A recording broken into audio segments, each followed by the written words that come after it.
New at 10, a Mississippi soldier is coming home more than 60 years after his death. Corporal Judge Clayton Hellums of Paris, Mississippi, died in France. That was in 1944. Eyewitness News reporter Joy Lambert has Corporal Hellums' story and the long wait for his family. Joy.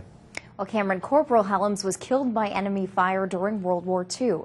The military declared him missing in action. Now this Mississippi war hero is getting a proper burial. For 66 years, Dwight Hellums lived with the fact that he'd never get to say goodbye to his big brother. I saw him in 1943.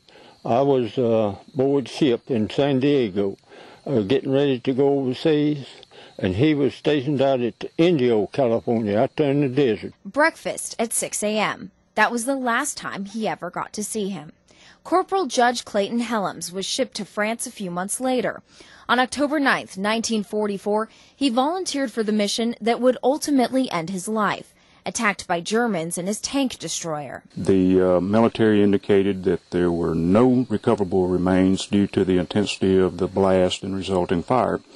And it was not until 2006 that we found out different. That's when Gerard Lewis came in.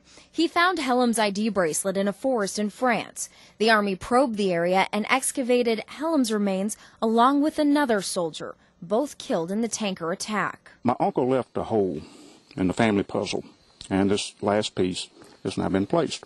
Hellums will come home Saturday and be buried at his family church. For his brother, it's a reunion he never thought he'd have. Well, I just couldn't express that, I don't believe. The ID bracelet was found in 2003. The next few years were spent searching the area. It wasn't until 2008 that the military began a forensics review of the remains, and through dental records, Hellums and the other soldier were identified. Live in the studio, Joy Lambert, ABC 24 Eyewitness News. Corporal Hellums will be buried Saturday, October 9th. That is 66 days to the day that he was killed. 66 years, rather. The service will be at noon at Shady Grove Methodist Church in Banner, Mississippi.